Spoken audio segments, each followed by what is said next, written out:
A beacon. No one should hear. The farm moon Ravel was a forgotten place wrapped in dust and silence where the stars looked cold and the ground never stopped shaking from distant blasts. The settlers had stopped counting how many years it had been since the last supply run from Earth. They were ghosts farming dead soil under alien rule. The Veer patrols came whenever they wanted, taking food and people, and leaving nothing but fear behind. Ayan Malik was not a fighter. He fixed broken things. His hands were thin and careful, and he knew how to coax life out of dead machines. The settlers called him the Quiet One because he rarely spoke and never raised his voice. Every night he climbed to the roof of the old comm tower and checked the beacon that should have gone dark long ago. He kept it alive with scavenged wires and melted metal because he could not stand the idea of silence. He told himself it was routine, but deep down he was waiting for something he could not name. That night the air was heavy with dust storms. The horizon flickered with lightning that was not natural but plasma fire. The Veer were hunting again. The beacon's pulse was weak, almost gone. Ayan leaned close to the console, tracing the circuits with his fingertips. The screen shivered, and for a heartbeat it felt like the machine was breathing. He blinked and saw symbols he had never programmed sliding across the display. His pulse jumped. He reached out again, and the beacon responded as if it knew him.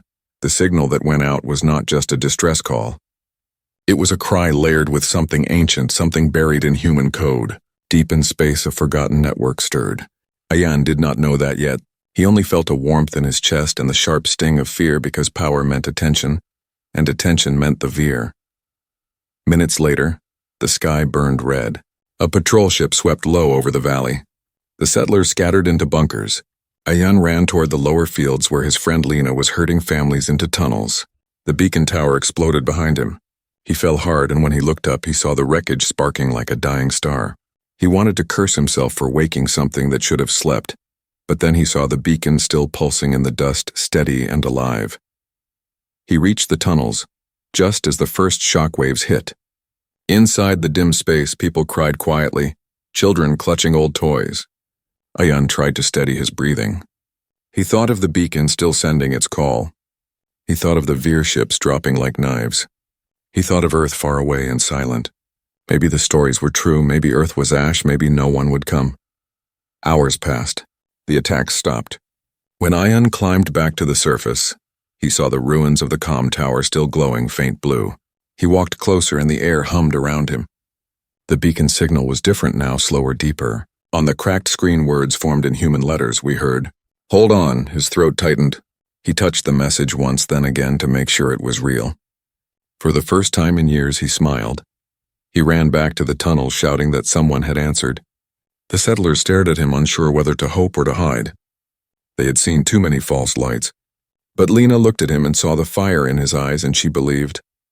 She said if someone was coming, they had to make sure there was something left to save.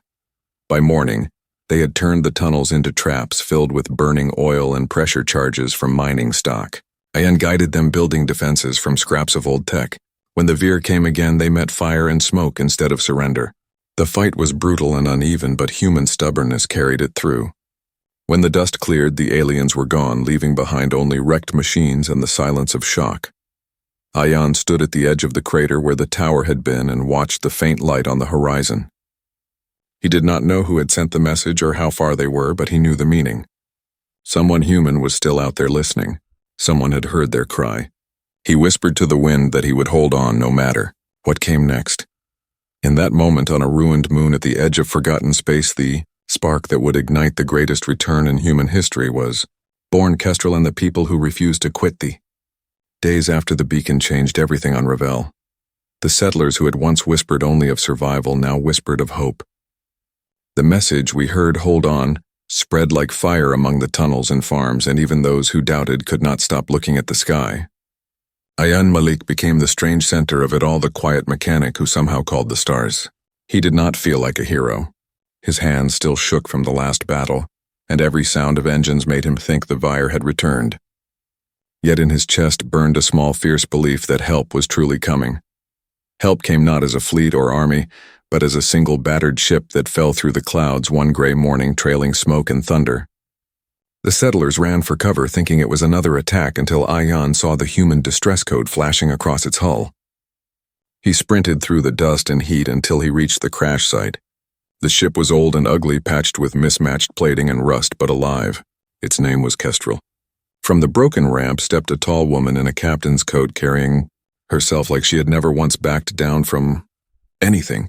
Her name was Mara Imani, captain of what she called a resistance courier, though Ayan thought it looked more like a miracle, barely holding together. Behind her came two others, an engineer named Tessa Cho, who swore at every piece of machinery she touched, and a veteran soldier named Kovac, whose armor was older than Ayan himself. They had followed the beacon signal through half a sector, risking every checkpoint and blockade. Mara looked at Ayan and said simply, "You are the one who called." He nodded, unsure what to say. Kestrel needed repairs fast, and Ravel had little left to give, but Ayan threw himself into the work. As he patched circuits and rerouted power, he felt the ship humming faintly beneath his palms. The systems responded to him like living nerves. When he told Mara, she only smiled and said, "Then you must be Starborn like the old legends say." He did not understand what that meant until later, when he touched the navigation core and saw images of stars he had never visited forming paths that glowed in his mind like veins of fire. The ship was not just old, it was a relic from before the fall, built to respond to human thought, but only to those who carried a rare imprint. Within days, Kestrel was flying again, though limping. The settlers begged Mara to stay, but she said her mission was to carry word between broken colonies and gather what strength remained. Ayan refused to be left behind.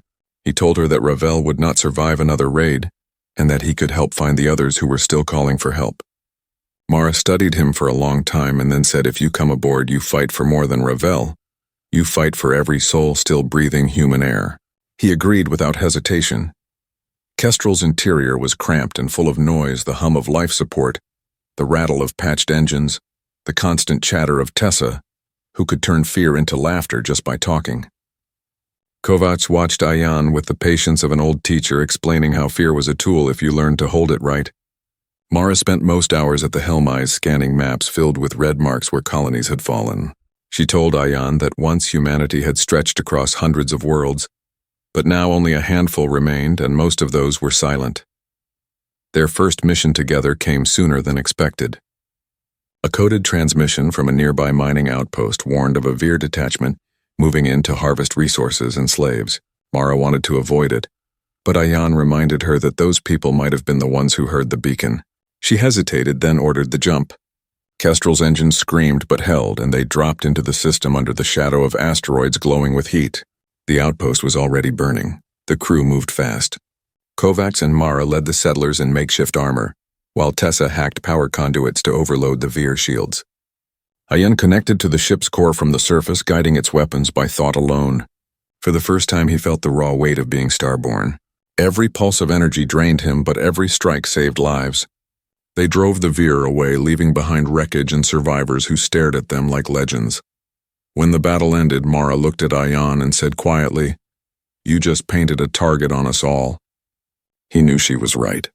The Veer would come for him now because the Starborn could awaken things they feared most. But he also knew something else. The signal from his beacon had not just reached Kestrel.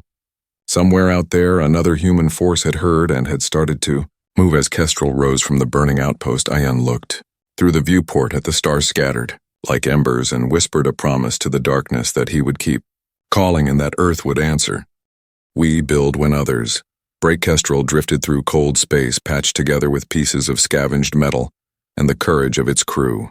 Inside its narrow halls, the air tasted of oil and sweat and hope. They had escaped the Veer again, but the victory had cost them fuel and faith. Ayan Malik spent sleepless nights repairing scorched panels while Tessa crawled through vents muttering to herself about how miracles were made from junk. Mara Imani stood at the viewport in silence, studying star maps that looked like graveyards where once there had been cities. The Veer had taken so much, and yet humans refused to vanish. They always rebuilt even when there was nothing left to build with. Ayan had begun to feel the ship responding more and more to his thoughts. When he walked through the engineering bay, lights flickered to life without his touch. He could sense power shifts before alarms sounded. Tessa joked that he was turning into part of the machine, and maybe she was right, because every time he linked with the core, he saw flashes of things that could not be real. Ancient human fleets soaring together under banners of light, great stations orbiting suns like crowns. a civilization that had once believed it would never fall. He wondered how they had lost it all and if he carried the burden of their memory inside him. One quiet cycle, Kestrel intercepted a faint signal echoing from a dead mining ring around a gas giant. The code was human though corrupted, and it repeated a sequence that matched the one from Ion's first beacon. Mara debated whether it was a trap, but Ion insisted they check it. He felt something waiting there, not hostile but lonely. They dropped from warp into a field of drifting metal where the ring hung broken and beautiful, a halo of rusted frames and frozen lights. The sensors found power deep inside one of the old depots. The docking was rough and the airlock screamed as they sealed. Inside they found the remnants of a forgotten outpost built during humanity's golden age. There were smashed terminals, burned walls, and long-dead workers still wearing faded insignias. Tessa found a cache of maintenance drones and scavenged their cores. Kovacs discovered railgun parts buried in debris. It was a tomb and a treasure chest at once. In the command center, Ion touched a dead console, and it woke with a pulse that echoed through the station like a heartbeat. The system showed plans and unfinished projects for weapons and defenses meant for frontier worlds. The files spoke of engineers who refused to abandon their posts even when the fall came. They had tried to build one last defense, a slingshot fortress that could hurl asteroids at enemy fleets, but they had run out of time. Mara studied the data and said we could finish it. The others stared at her. She explained that if the Vir were closing in on nearby human colonies, then this ring could become a shield, a place to buy time for others to escape, so they began to build. The miners and settlers they had rescued joined them, turning fear into labor. They welded old cargo arms into flak walls, turned harvest engines into rail cannons, and converted waste pipes into coolant lines. Ion guided the power grid, merging relic tech with Kestrel's systems through his Starborn link. He felt the ring come alive under his guidance, a sleeping beast stirring to defend its people. Every sound of hammers and sparks became a hymn to human defiance. Weeks passed and the ring grew strong. Mara trained the civilians into fighters, teaching them how to aim, how to hide, how to survive. Kovacs drilled the crews in ground defense while Tessa built small drone swarms that acted like biting insects against large Vir ships. It was a strange mix of desperation and pride. They were few and fragile, but they were human, and that meant they would never stop. When the Vir finally came, the ring was ready. The alien fleet swept in confident as always, expecting a simple harvest. They found instead a web of traps and fire. The first salvo from the ring's improvised rail cannon split a cruiser in half. Explosive debris tore through their formations. Civilians cheered while Ion channeled energy through Kestrel to keep the grid stable. Every pulse made his vision blur, but he held on because every second meant another family saved. The Vir responded with fury, raining plasma down until the station shook apart. Even when the main power failed, the humans fought on using manual turrets and scavenged rifles. Mara refused to retreat, shouting orders with calm fury. Kovacs stood at the outer docks holding the line with a handful of miners who fought like soldiers. When the last of the Vir ships turned away, the sky over the gas giant burned with wreckage and victory. The ring was crippled but alive. After the battle, they gathered in the command center. Many were wounded, but their eyes were bright. Mara said, "This place will not hold another attack and we cannot stay." Ion looked at the dying screens where another message flickered faintly across the static. It was the same 3-note code he had seen before, an old Earth military signature known only to the Black Banner fleet. He realized someone was leading them, someone who still carried the torch of Earth. He turned to Mara and said, "The fight is not over, the call is spreading." She nodded and whispered, "Then we will answer it until the end." As Kestrel rose from the broken ring, Ion looked back one last time.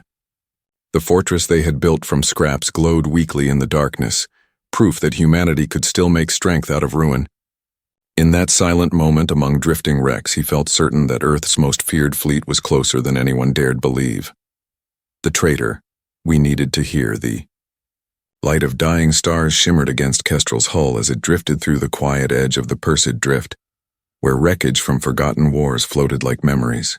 The crew was tired from endless repairs and fights, yet their eyes held the fire of purpose. They had saved lives and built hope from broken things. But the coded signal that now pulsed through Ion's neural link told them something darker waited ahead. It came from a nearby smuggler's moon called Seraph 9, a lawless place that sold anything from oxygen to stolen souls. Mara hesitated, but Ion insisted they go because the signal used the ancient human encryption that only Starborn could send. When Kestrel broke atmosphere, the moon looked like a wound lit by orange dust storms and mining fires. The landing zone was crowded with ships of all shapes, scavenger crafts, alien traders, mercenary shuttles, each marked by greed and desperation. Ayan had never seen so many species in one place, and he felt small under the neon lights flickering through the smog. Mara told him to stay alert because every shadow could hide a deal or a death. Kovacs took point, his old rifle steady in his hands, while Tessa kept muttering that this place smelled like trouble and burned circuits. They met her in a bar that hummed with old songs and quiet threats. Ria Santos sat alone at a corner table, dark eyes sharp as blades, her jacket marked with smuggler crests from half the known systems. She watched them approach without fear, sipping from a metal cup that steamed faintly. Mara introduced herself, but Ria cut her off, saying she already knew their names. Then she looked straight at Ayan and said, "You are the one waking the ghosts." Her words sent a chill through him, because that was what the Vir had called starborn weapons during the fall. Ria was human, but carried herself like someone who trusted no flag. She claimed she had once worked for the Earth Navy before it fractured, and that she had seen the Black Banner fleet vanish into exile. Her ship, she said, had survived because she had stolen codes meant to erase the last Starborn from the records. When Ayan asked how she got those codes, she only smiled and said a dying admiral gave them to me as payment for silence. Then she dropped the real truth like a blade. That admiral had sold Starborn data to the Vir to protect a convoy of his own people. The aliens had promised to leave the survivors alone if they surrendered the key to human relic tech. It was treason disguised as mercy. The crew was shaken. Kovacs clenched his fists, remembering friends who had died waiting for help that never came.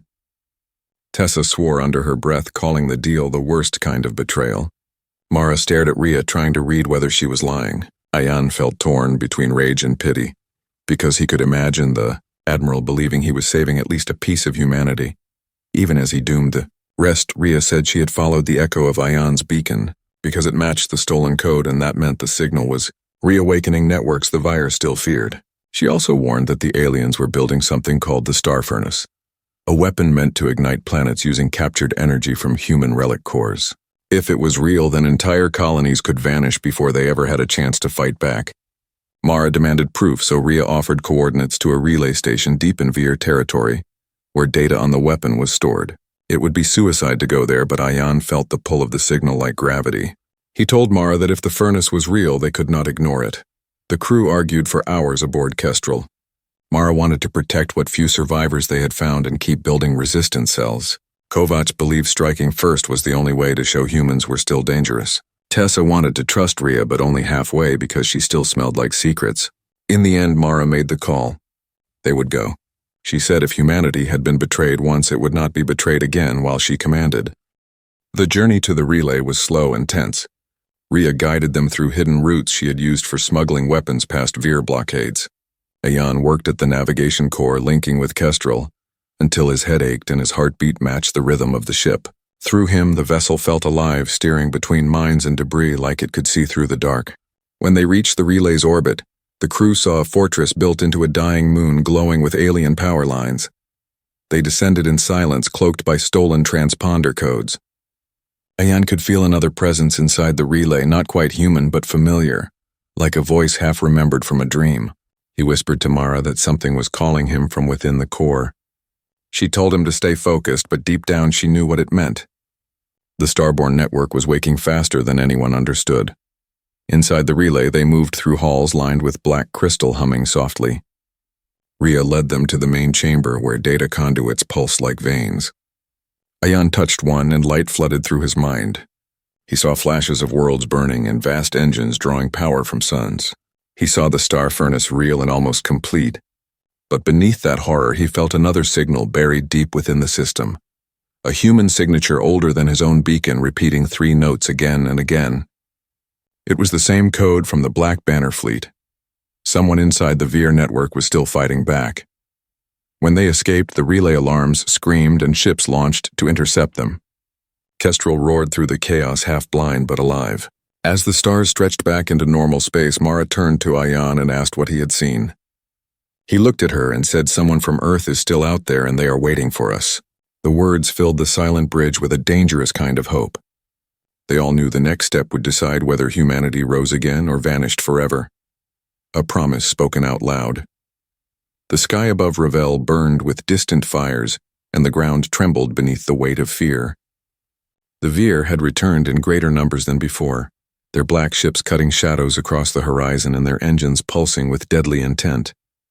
Ayan Malik and Ria Santos crouched in the command pod of Kestrel, while Mara Imani barked orders to the makeshift militia assembled on the farm moon. The settlers had been trained but only in small ways, taught to shoot rifles, hide in trenches, and set traps using mining equipment. Now all their lessons would be tested in the harshest trial possible. The star furnace, the weapon that could destroy entire colonies, was moving into position, and the time to stop it was vanishing like sand through fingers. Jan felt the core of Kestrel hum beneath his hands, the ancient ship responding to his starborn link. He closed his eyes and focused on the signal Ria had traced from the Veer command lines. The alien ships moved with brutal precision, dropping sensor drones to detect hidden positions. Civilians had rigged barricades and pressure charges, but they were fragile, only enough to slow the enemy, not stop them. Ayan tapped into Kestrel's power distribution and guided energy pulses to the rail cannons they had welded from cargo arms, giving them stability and speed that defied their makeshift appearance. Tessa Cho moved beside him, adjusting relays and muttering under her breath that they might all die, but they would die doing what humans did best, making impossible things work. Kovacs ran through the outer lines, directing fighters and civilians alike, his voice calm and steady even when chaos reigned around him. He had seen humans fall before, but he had also seen them rise stronger than anyone expected. Mara's voice came over comms, crisp and commanding, giving the settlers instructions to hold their lines while she coordinated Kestrel's movements through the attack vectors. Every second counted, and Ayan felt his mind stretch across both ship and terrain, guiding and correcting, feeling the strain of a connection that threatened to burn him out completely. The first wave of Veer ships approached, and the settlers unleashed their improvised defenses. Rail cannons fired rocks and metal scraps guided by Ayan's link to hit engines and shields. The Veer were clever, adapting to every trick the humans had laid, yet they did not anticipate the unpredictability born of desperation and courage. Civilians ducked behind crates and shattered walls, firing rifles and hurling makeshift explosives. Farmers and engineers became soldiers in a symphony of resistance orchestrated by those who refused to give up. Ria moved along the lines, directing starborn energy through Kestrel's link to mask human positions and amplify their attacks. Her eyes locked with Ayan's, and for a moment they shared a silent understanding that what they were doing was more than fighting ships. They were defending families, hope, and every spark of human life still clinging to the rim of the galaxy. Ayan felt the connection between them grow stronger, a bond forged not by words but by shared responsibility and peril.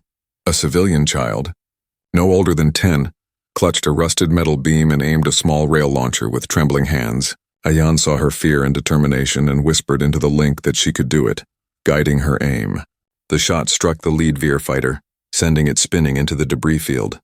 Her eyes widened, disbelief and pride colliding. Ayan realized that humans were capable of greatness not because of machines or weapons, but because they refused to surrender even when the odds were impossible. The Veer retaliated, firing energy pulses that ripped through barricades and leveled parts of the settlement. Fire spread and alarms screamed. Mara's voice rose above the chaos, calling for evacuation of damaged sectors while maintaining positions critical to defense. Kovacs fought through debris, pulling survivors to safety and helping wounded fighters reach Kestrel's medbays. Every step was a gamble. Every decision carried the weight of lives that depended on them. As the star furnace approached its target zone, Ayan realized the danger was greater than anything they had faced. The weapon's core pulsed like a living sun, ready to ignite the planet's mantle and obliterate everything. Ria's voice cut through his thoughts, telling him they could invert it using the Starborn connection, but it would require a living conduit to channel the energy. Ayan's mind raced. Someone would have to carry the burden, a human willing to risk everything. Kovacs stepped forward without hesitation, placing a hand on the relay panel and offering his life to protect the colony.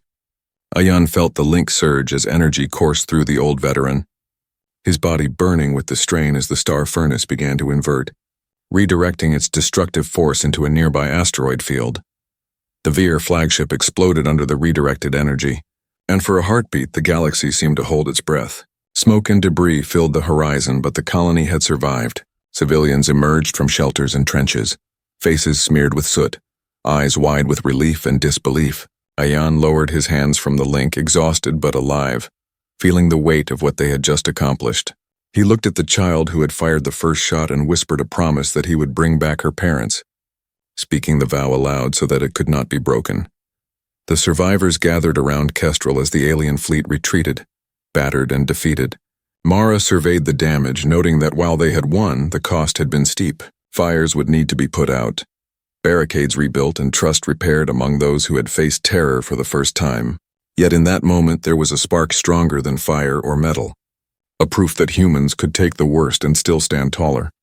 Rhea stood beside Ayan, her usual guarded expression softened by the knowledge that they had not only survived but achieved something extraordinary. She nodded toward him silently, acknowledging the connection they had built, the shared effort that had made impossible victories possible. Kestrel's hull vibrated with residual energy from the link, and Ayan felt the hum as if the ship itself was proud of what they had done. The Veer would return, he knew, and the star furnace was only one weapon among many. But for the first time since the fall of human colonies, Ayan felt that they were not alone. Someone from Earth had heard the beacon, and now humans on Ravel were no longer calling into silence. They had answered, and in doing so had begun a chain that could ignite the return of humanity across the stars. He whispered to the winds of space, promising that no matter the cost, they would fight, they would endure, and they would not fail because the spark they had lit would never die. When the black banners unfold, the horizon of Ravel glowed with a mixture of smoke and distant stars as Kestrel hovered above the battered settlement. The Veer strike force had regrouped and was preparing for a final assault, their ships moving with deadly precision and engines that burned like miniature suns. The settlers clutched their improvised weapons and barricades, but even the bravest knew that alone, they could not stop the onslaught. Ayan Malik felt the weight of every life aboard Kestrel and below on the moon pressing against his chest as he linked with the ship, coaxing every ounce of power from the core and guiding energy pulses toward the rail cannons that lined the perimeter of the defenses. Then the sky shifted as if reality itself had been rewritten. Black hulls emerged from the darkness between stars, so massive and perfectly aligned that even seasoned eyes could not believe they were real. The Black Banner fleet had arrived. These ships were human, built in secret before the fall, engines honed for both speed and endurance, hulls designed to endure fire that would crush ordinary vessels. No one spoke at first as the ship slipped into formation, silent and deadly, moving with the precision of living beings. Mara Imani whispered that they were seeing legends in motion. Kovacs muttered about prayers finally answered, and Ayan felt the Starborn connection thrumming through him as if Kestrel recognized the fleet as kin. The admiral of the fleet, Sora Hale, spoke through a single comm pulse, calm and unyielding. "We heard your beacons. We are late. We will not be late again." The words were brief, but carried the authority of generations of humans who refused to lose. Ayan felt the hum of Kestrel respond to the command lines, sharing the energy through the Starborn link as if acknowledging an unspoken vow. The fleet deployed in perfect layers, covering evacuation lines while targeting Veer formations with pinpoint strikes that avoided civilian zones. Mara coordinated with the fleet, sending Kestrel to act as a mobile relay and weapon platform, guiding fire and energy shields where they were most needed. The Veer reacted violently, unleashing the star furnace toward Ravel, a weapon designed to ignite the planet's mantle.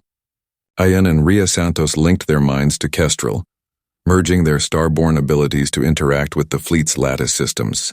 Energy surged through them both, the strain burning their muscles and blurring their vision. Kovac stepped forward, offering his life as a conduit, steadying the feedback from the star furnace, channeling it into a controlled inversion that threatened to consume him in energy as the weapon destabilized and tore toward a nearby asteroid cluster. Sparks of light collided with the alien fleet, and for a moment space seemed to tremble with the intensity of the event. The star furnace imploded into the asteroid field, consuming the Veer flagship in a blinding collapse of matter and energy. The remaining Veer ships faltered, their coordination disrupted and confidence shaken. The Black Banner fleet moved with lethal grace, striking with efficiency and holding back where civilians could be harmed. Ordinary humans in every settlement contributed as well, guided by Kestrel's Starborn link, creating a network of resistance that amplified the fleet's movements. Civilians operated relays, fired improvised weapons, and coordinated supply lines under the guidance of veterans who had taught them to trust the ingenuity of humanity. Hours passed with tension stretching like steel, every maneuver critical, and every decision a matter of life and death. The Veer attempted to retreat, but were caught in layers of traps and coordinated strikes. Kestrel dove through debris fields guided by Ion's mind, weaving between wreckage and enemy fire as if it had a soul. Mara's orders were calm and precise, each command delivered with clarity that kept chaos contained. Rhea directed power and shields while civilians, engineers, and settlers formed a chain of effort that turned desperation into strength. When the dust of the final skirmish settled, the Veer fleet had been fractured and scattered, their flagship destroyed and the star furnace neutralized. Kovacs lay exhausted but alive, the strain of holding the inversion leaving him drained. Mara surveyed the battlefield, noting that the victory was brutal but decisive, proof that human cunning, courage, and resilience could turn the tide even against overwhelming odds. Ayan looked through the viewport at the stars, feeling the pulse of Kestrel and the Black Banner fleet together as a singular human force, and understood that the legends were real. When humanity said we would come, they came. The survivors on Ravel began rebuilding, aided by the fleet, their eyes wide with wonder at the power of combined human will.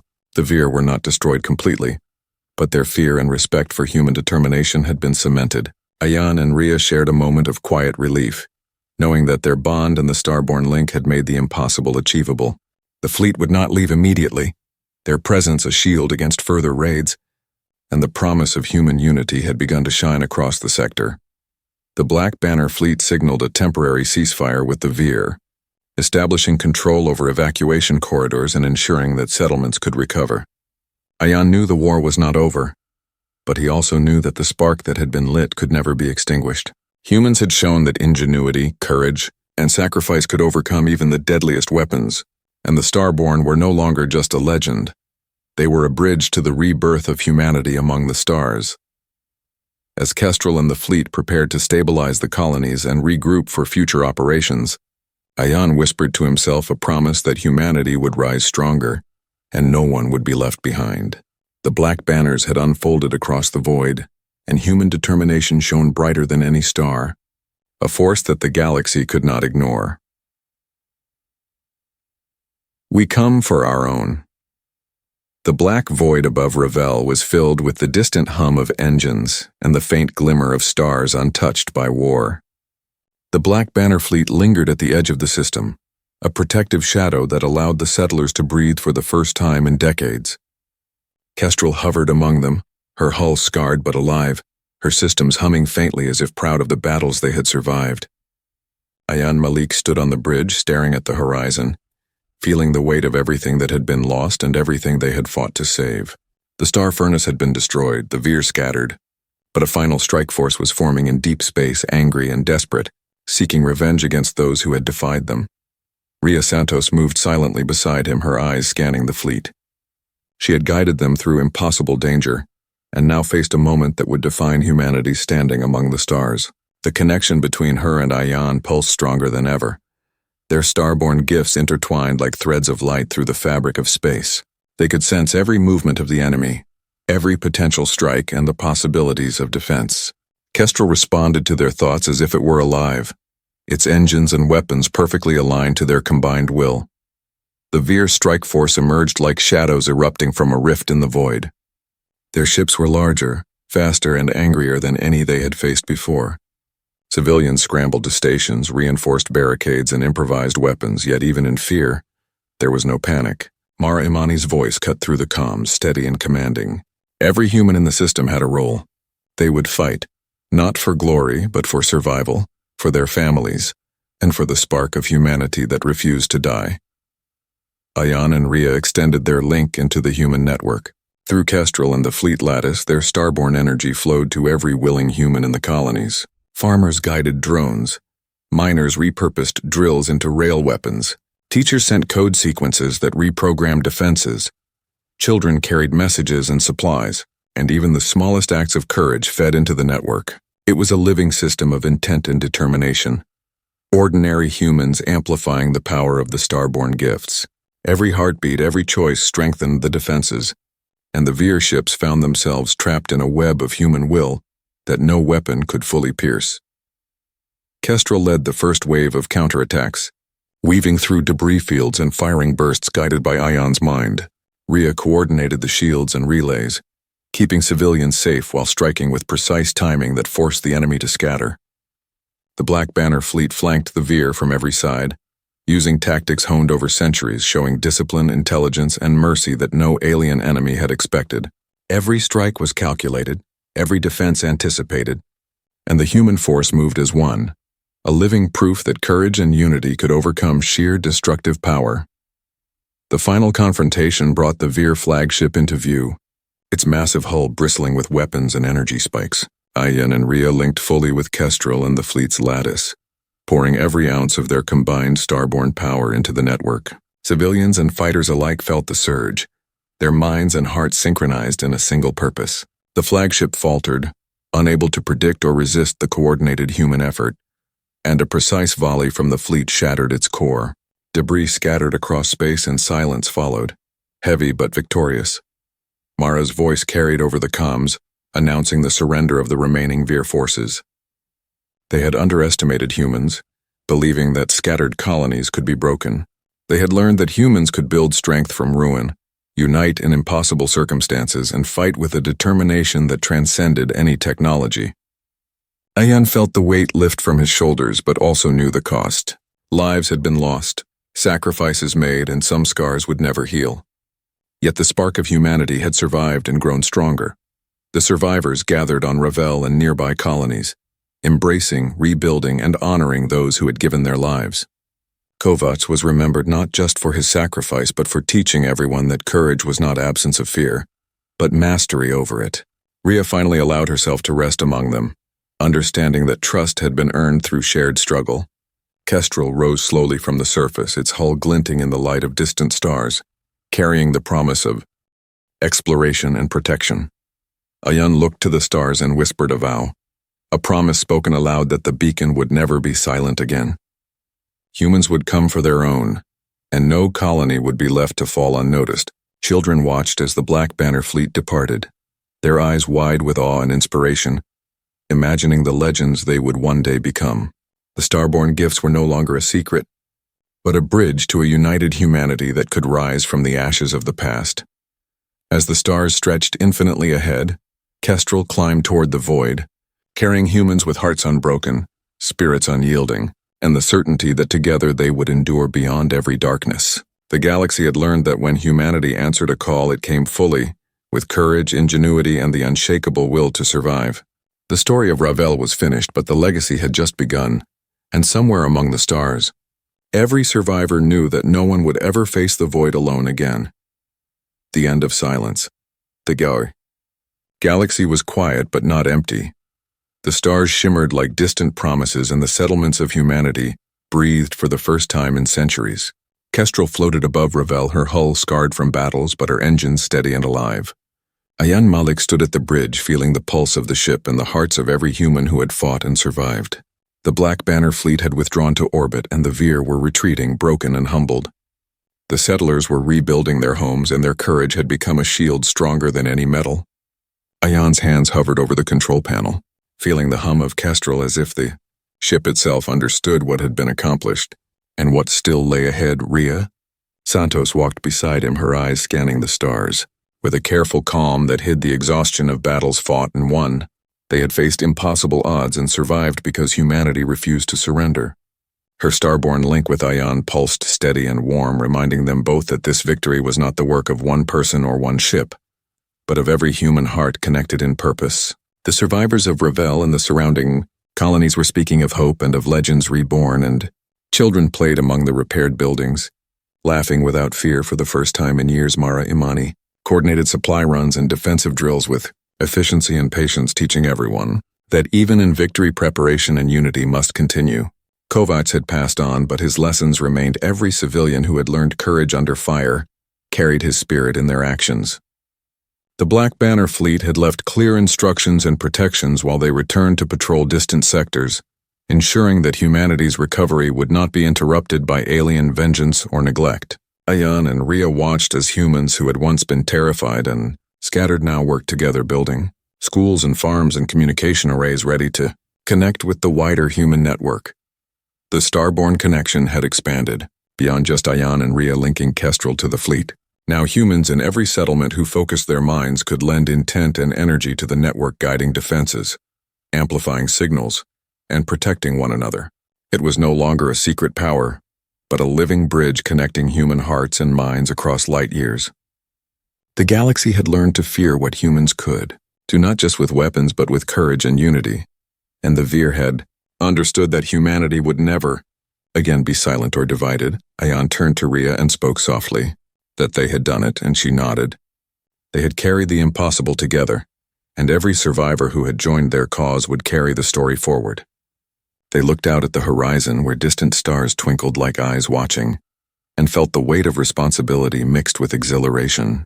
They knew the future was uncertain, but humanity was alive, united, and unstoppable. Kestrel's engines hummed beneath them, and for the first time Ayan felt not fear but a steady pulse of certainty that they had become the guardians not just of Ravel, but of every human life still out among the stars. The children of Ravel climbed the repaired towers to watch Kestrel rise toward the black infinity, and they cheered because they had seen humans rise from ruin and reclaim hope. Settlers waved from the streets and farms knowing that every act of courage had mattered, and that no one would ever face the darkness alone again. Mara smiled at the crew at the bridge and said, "We have survived and now we will thrive," and it was true because every human on Ravel had survived and learned that together they could become more than fear and more than loss. And felt the Starborn link pulse one last time, steady and bright, carrying the legacy of everyone who had fought, fallen, and risen. The galaxy was wide and full of unknown dangers, but humanity had found its strength and would continue to answer calls across the void with courage, ingenuity, and unbreakable will. Kestrel climbed higher, leaving the moon below and heading toward new stars, toward new battles and new beginnings, but with a certainty that humanity would face whatever came next together. The end